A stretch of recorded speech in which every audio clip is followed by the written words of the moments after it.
అందరికీ నమస్కారం. నా పేరు డాక్టర్ లక్ష్మీ లాలిత్య. నేను ఎల్లారెడ్డిపేట అశ్విని హాస్పిటల్‌లో ఫెర్టిలిటీ స్పెషలిస్ట్‌గా పనిచేస్తున్నాను.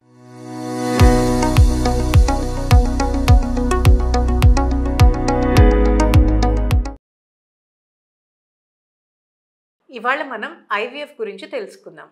ఐవీఎఫ్ అంటే ఇన్ విట్రో ఫెర్టిలైజేషన్. అంటే నార్మల్‌గా, న్యాచురల్‌గా మన బాడీలో ఏదైతే ఎగ్, స్పెర్మ్ కలుస్తాయో అది కాకుండా ల్యాబ్‌లో ఎగ్‌ని, స్పెర్మ్‌ని కలపడాన్ని ఇన్ విట్రో ఫెర్టిలైజేషన్ అంటాం. సో దీన్ని టెస్ట్ ట్యూబ్ బేబీ అని కూడా కొన్ని ప్రాంతాల్లో అంటూ ఉంటారు. అండ్ దీనికి ఏంటి అవసరం? ఎలాంటి పేషెంట్స్‌కి ఐవీఎఫ్ అనేది సజెస్ట్ చేస్తాము? అసలు ఐవీఎఫ్ ప్రాసెస్ ఎలా ఉంటుంది? ఎంత కాలం పడుతుంది ఈ ట్రీట్మెంట్ అనేది ఇవాళ మనం డిస్కస్ చేసుకుందాం. ఫస్ట్ ఎవరికి ఐవీఎఫ్ అనేది సజెస్ట్ చేస్తారు? ఆల్రెడీ ప్రెగ్నెన్సీ కోసం ట్రై చేసి పిల్లలు పుట్టట్లేదని టెస్టులు చేయించుకున్న వాళ్ళలో టెస్టుల్లో ఏమన్నా లోపాలు ఉంటాయి. మేజర్గా ఏంటంటే ట్యూబ్లో, అంటే ట్యూబ్స్లో ఏదైనా బ్లాక్ ఉండడం వల్ల ప్రెగ్నెన్సీ రావట్లేదు, లేదా హస్బెండ్కి వీర్యకణాలు చాలా తక్కువగా ఉండడం వల్ల ప్రెగ్నెన్సీ రావట్లేదు. ఇలాంటి ఇష్యూస్ ఉన్న వాళ్ళకి జనరల్గా ఐవీఎఫ్ ప్రాసెస్ని సజెస్ట్ చేస్తాం. సో ఐవీఎఫ్ అంటే ఏం చేస్తారు? దీంట్లో హస్బెండ్కి, వైఫ్కి ఇద్దరికి సైమల్టేనియస్గా ట్రీట్మెంట్ అనేది నడుస్తుందండి. ఒకవేళ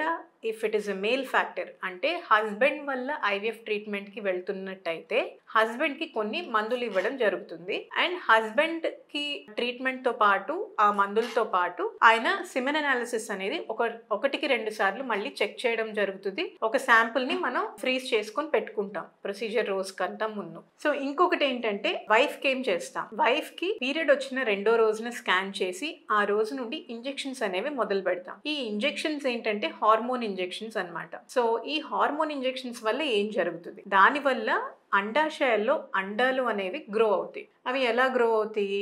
నార్మల్గా అయితే ప్రతి పీరియడ్ సైకిల్లో మన బాడీలో రిలీజ్ అయ్యే హార్మోన్కి ఒకటి కానీ మాక్సిమం 2 అండాలు రిలీజ్ అవుతాయి, గ్రో అయ్యి రిలీజ్ అవుతాయి. అది నార్మల్గా జరిగే ప్రాసెస్. ఈ ఐవీఎఫ్ ప్రాసెస్లో ఏం చేస్తామంటే మనకి యాంట్రల్ ఫాలికల్ కౌంట్ అంటాం. పీరియడ్ 2వ రోజు స్కాన్ చేసినప్పుడు అండాశయాల్లో కొన్ని చిన్న చిన్న ఫాలికల్స్ కనపడతాయి. ఆ ఉన్న ఫాలికల్స్ అన్నిటినీ గ్రో చేయడానికి మనం ఇంజెక్షన్స్ అనేవి ఆ పేషెంట్ బాడీ వెయిట్ ప్రకారం అంతా క్యాలిక్యులేట్ చేసి బిఎంఐ అంటాం. హైట్ వెయిట్ క్యాలిక్యులేట్ చేసి ఒక బిఎంఐ అనేది వస్తుంది. దాని ప్రకారం వాళ్ళకి ఎంత డోస్ పడుతుంది అనేది చూసుకొని మనం ఇంజెక్షన్స్ అనేవి ఇవ్వడం మొదలు పెడతాం.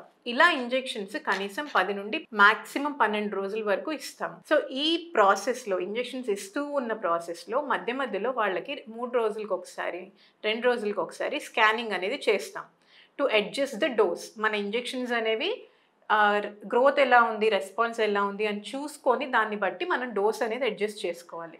ఇలా ఇంజెక్షన్స్ ఇస్తూ దాంతోపాటు ఎగ్స్ అనేవి మంచిగా గ్రో అయినాయి అనుకున్న రోజు మనం ట్రిగర్ ఇంజెక్షన్ అనేది ఇస్తాం. ఆ ఇంజెక్షన్ నైట్ టైం ఇస్తారు. ఆ ఇంజెక్షన్ ఇచ్చిన తర్వాత 36 గంటలకి లేదా 34 గంటలకి depending on the patient's history we decide, అంటే దాన్ని బట్టి మనం ప్రొసీజర్ అనేది ప్లాన్ చేస్తాం. సో ప్రొసీజర్ ఏంటంటే ఆ వైఫ్ ఎవరైతే ఇంజెక్షన్స్ తీసుకున్నారో అండాశయాలు ఎగ్స్ బాగా గ్రో అయిన అనుకున్నప్పుడు మనం ట్రిగర్ ఇంజెక్షన్ ఇచ్చిన తర్వాత 36 గంటలకి ఆవిడకి ఎగ్ రిట్రీవల్ అనే ప్రొసీజర్ ఉంటుంది. Egg retrieval or ovum pickup అంటాం. సో ఈ ప్రొసీజర్ అనేది ఎనెస్థీషియాలో చేస్తాం. అంటే జనరల్ ఎనెస్థీషియా మత్తు ఇచ్చి చేస్తాం. సో ఇలా మత్తు ఇచ్చి చేసేది ఎందుకు అంటే అది అంత పెయిన్ఫుల్ ప్రొసీజర్ ఏం కాదు, కాకపోతే సెన్సిటివ్ ఏరియాలో చేస్తాం కాబట్టి పేషెంట్ మనకి కోఆపరేట్ చేయాలి కాబట్టి షార్ట్ జనరల్ ఎనెస్థీషియా, అంటే కనీసం ఒక 40-45 minutes patient will be unconscious, అంటే స్పృహలో ఉండరు. దాని తర్వాత వెంటనే ఒక 15 నిమిషాల్లో, ప్రొసీజర్ అయిపోయిన 15 నిమిషాలు పేషెంట్ మళ్ళీ స్పృహలోకి వచ్చేస్తారు. So it is not a major procedure. పెద్ద ఎనెస్థీషియా ఇవ్వరు. సో ఇచ్చే ఎనెస్థీషియా కూడా చాలా మినిమం సైడ్ ఎఫెక్ట్స్ ఉంటాయి. సో దాని గురించి మీరు కంగారు పడాల్సిన అవసరం అయితే లేదు.